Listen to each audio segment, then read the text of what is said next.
दोस्तों, आप सभी का स्वागत है हमारे YouTube चैनल मोनी एजुकेशन पर। हम लोग आज के इस वीडियो में कक्षा 6 का मंजरी हिंदी यूपी बोर्ड का पाठ 2 को अध्ययन करने वाले हैं। इस पाठ का नाम है अपना स्थान स्वयं बनाइए। तो इस पाठ को आज हम अध्ययन करेंगे। तो आइए देखते हैं। प्रस्तुत कहानी में लेखक द्वारा बच्चों को कर्मठ और सदाचारी बनने की प्रेरणा दी गई है। यानी हमें इस कहानी से क्या प्रेरणा मिलती है? तो हमें इस कहानी से लेखक द्वारा कर्मठ और सदाचारी बनने की प्रेरणा दी गई है। आगे अध्ययन करेंगे। राजा ने एक दिन अपने मंत्री से कहा, मुझे अपने लिए एक आदमी की ज़रूरत है। कोई तुम्हारी निगाह में जचे तो लाना, पर इतना ध्यान रखना कि आदमी अच्छा हो। बहुत दिनों की जांच पड़ताल के बाद मंत्री को एक युवक जचा। उसने युवक की नौकरी छुड़ा दी और उन्नति का आश्वासन देकर राजा के सामने पेश किया। बहुत देर तक तो राजा को अपनी बात ही याद न आई।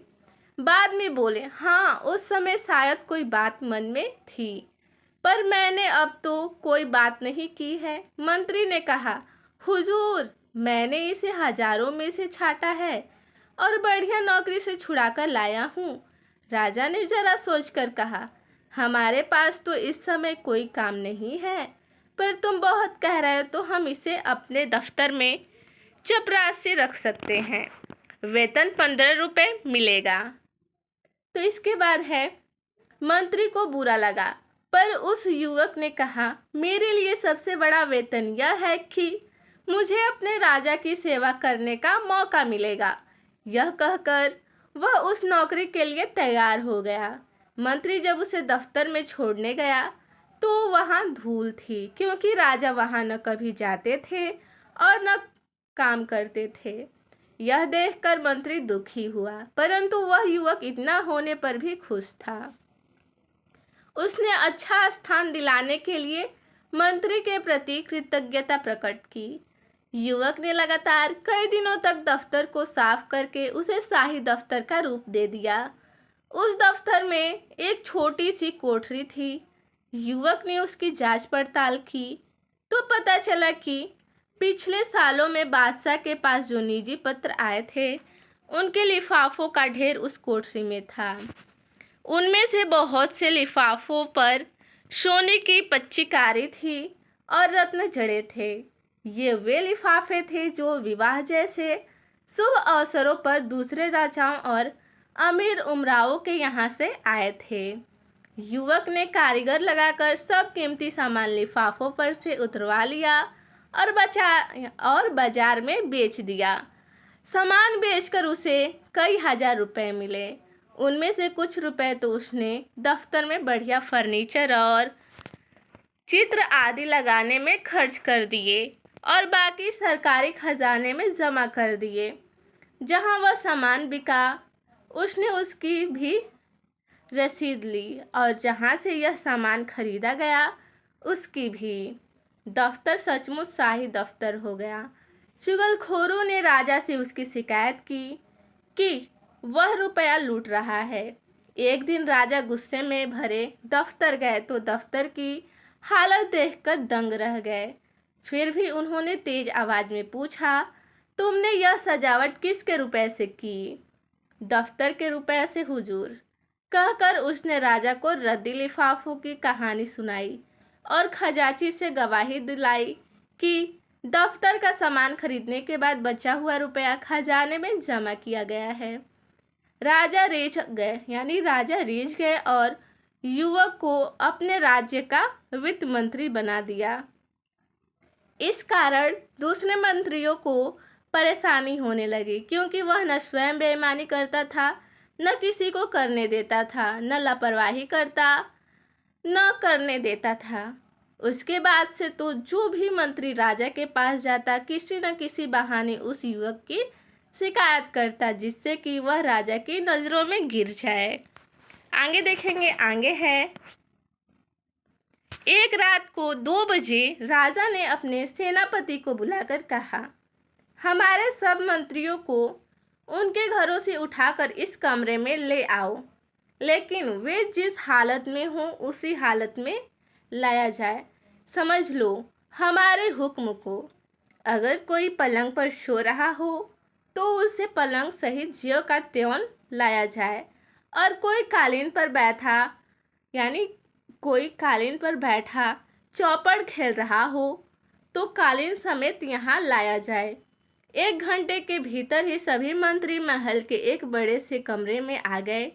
राजा ने देखा कि 8 में से 7 मंत्री नशे में थे। उनमें से कुछ जुआ खेल रहे थे। वित्त मंत्री भी बनियान पहने एक चौकी पर बैठे दिए की रोशनी में कोई कागज देख रहे थे। सभी मंत्री बहुत लज्जित हुए। तब राजा ने वित्त मंत्री से पूछा, जनाब, रात में 2 बजे किस कागज में उलझे हुए थे? उसने उत्तर दिया, हुजूर, दूर के इलाके से इस साल का जो राज कर आया है उसमें पिछले साल से 1 पैसा कम है, तो बार बार देख रहा था कि जोड़ में भूल है या सचमुच पैसा कम है। राजा ने अपने जेब से 1 पैसा फेंक कर कहा, लो अब हिसाब ठीक कर दो और जाओ आराम करो। वित्त मंत्री ने नम्रता के साथ पैसा वापस करते हुए कहा, हुजूर, पैसा तो मैं भी डाल सकता था, पर यदि पैसा कम है और उसके लिए पूछताछ न हुई तो इससे अफसरों में ढील और बेईमानी पैदा होगी। उसकी बात सुनकर राजा बहुत खुश हुए और उन्होंने उस युवक को राज्य का प्रधानमंत्री बना दिया। तो ये जो कहानी है वो कन्हैया लाल मिश्र प्रभाकर द्वारा लिखा गया है। तो आइए हम इनके बारे में भी थोड़ा जान लें। तो कन्हैया लाल मिश्र प्रभाकर का जन्म 29 मई सन 1906 को उत्तर प्रदेश के सहारनपुर जिले के देवबंद ग्राम में हुआ था। प्रभाकर जी हिंदी के प्रसिद्ध कथाकार, निबंधकार, पत्रकार तथा स्वतंत्रता सेनानी थे। इनकी रचनाओं में बाजे पायलिया के घुंघरू, दीप जले शंख बजे, तपती पगडंडियों पर पदयात्रा तथा माटी हो गई सोना आदि प्रमुख है। इनका निधन सन 1995 ईस्वी में हुआ था। यहाँ पर शब्दार्थ भी दिए गए हैं, तो आइए इनको भी एक बार देख लेते हैं। तो पहला शब्द है कृतज्ञता। कृतज्ञता शब्द का अर्थ होता है उपकार मानना। आश्वासन शब्द है तो इसका अर्थ होता है आशा दिलाना। पच्चीकारी शब्द है तो इसका अर्थ होता है जड़ना या नक्काशी। शब्द है चुगलखोर यानी शिकायत करने वाला, जिसे हम चुगलखोर कहते हैं। खजांची, खजाने का अधिकारी। अब आते हैं, यहाँ पर अभ्यास प्रश्न दिए गए हैं, तो हम इन अभ्यास प्रश्नों को पहले ही बता चुके हैं। तो आप हमारे YouTube चैनल पर जाकर प्लेलिस्ट में इसका आंसर देख सकते हैं, यानी इसका हम पहले ही वीडियो बना चुके हैं, तो वहाँ पर हमारे YouTube चैनल के प्लेलिस्ट पर मिल जाएगा। आगे देखेंगे, यहाँ पर दिया है इसे भी जाने, तो इसको भी जान लेते हैं एक बार। दिया है रॉक गार्डन ऑफ चंडीगढ़ एक शिल्पकृत गार्डन अर्थात उद्यान है जो भारत के चंडीगढ़ राज्य यानी केंद्र शासित में स्थित है।